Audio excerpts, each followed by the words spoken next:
ng bagyo bilang dalawa sa Batanes, signal ng dalawa naman sa Bubuyan Islands, ilagang bahagi ng mainland Cagayan at ilagang bahagi po ng Ilocos Norte.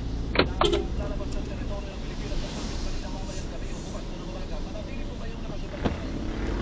Ang maraming visual po sa Global BTV at sa GMA pati sa online po natin para po sa update dito po sa nangyayari sa paligid mga kapuso. So yan po ang ating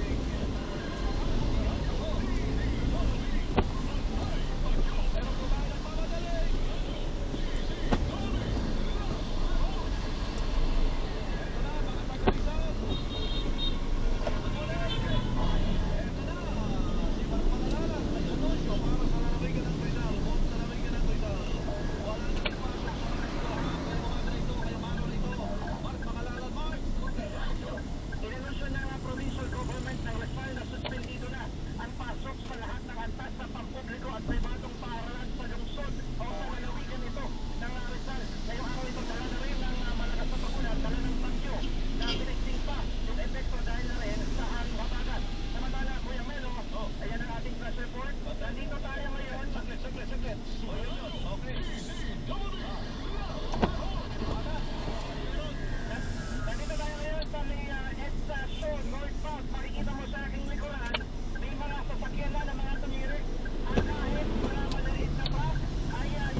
Yes, maluwag ang kalsada gawa ng ulan.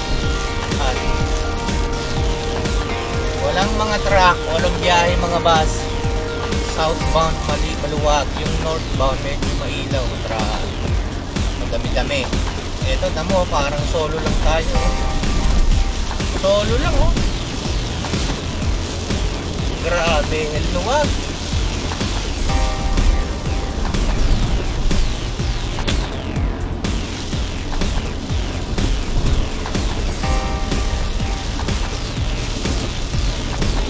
Ayan, nagiton.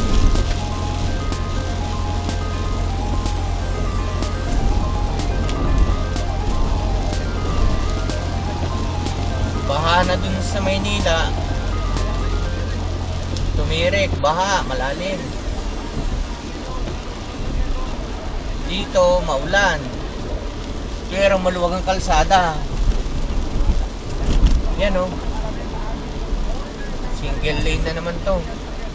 Sorry, merge. Yan o, nagma-merge o. Ang linaw o. 6:30 na, Brad. Yan o, 6:30, ganyang kadilim. Kalangitan. Maluwag oh. Napakaluwag. Siguro wala nang bumiyahe oh. Change lane.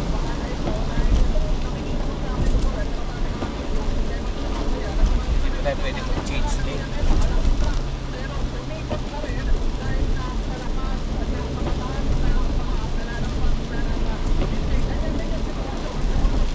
Maluwag na maluwag oh.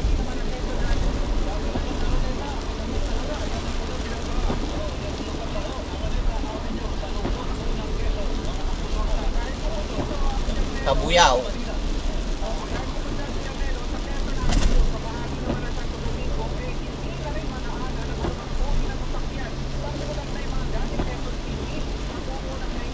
Pwede.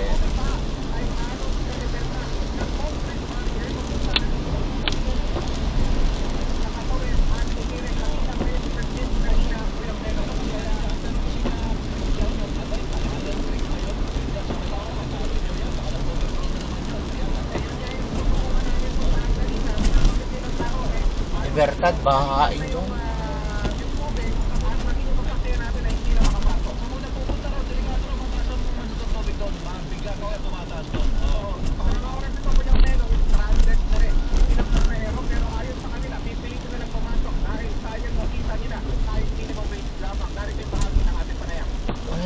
Ay, naka.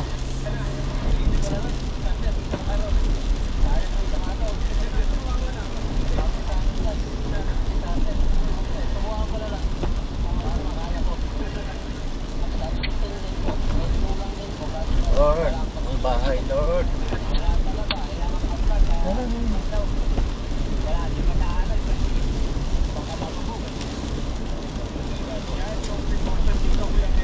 Pagod na naman.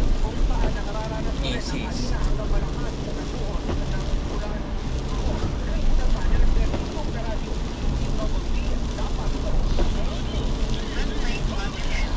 Oh? Ewan sa'yo, Waze. Sino bang nag-set sa'yo? Ewan sa'yo.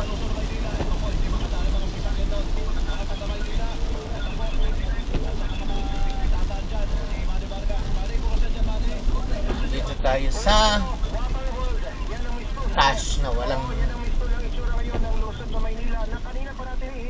iba't ibang mga lansangan na dinadaanan natin, pero halos lahat lubog sa tubig. Itong Padre Burgos, at handa na isakripisyo sa sasakyan kung sakali man. Dahil sa kung makikita mo ito yung Padre Burgos galing ng Plaza Loton, tubig ang nasa harapan mo. Ako'y nakapwesto dito sa may lagos nila. Teka, sabi mo na, hihiluin ko lang ito ng bahagya. gas ng motor. Ako meron. Walang lubak. Nakikita mo ba yung ilalim na yan? Yung tubig? Yan yung pedestrian underpass dito sa Lagos Milad. Ito yung rampa ng SMDA, sa EDSA. Pinapakita mo. Lagos nila at bahain dyan, tabi ng City Hall.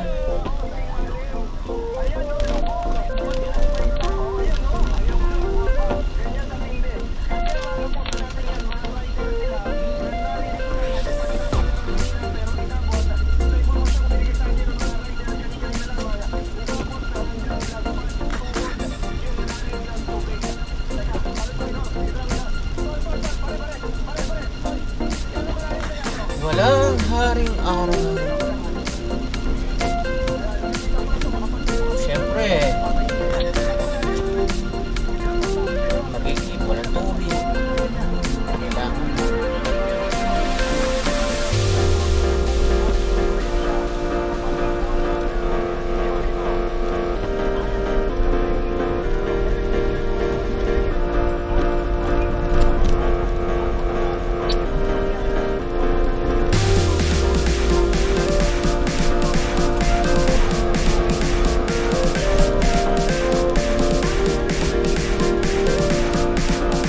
tuloy-tuloy pa rin yung katamtaman ng kanyang ulan sa mga sektor sa southern part ng Metro Manila, particular sa Makati at Pasay City. Pero tukod din ang traffic sa southbound lane ng EDSA.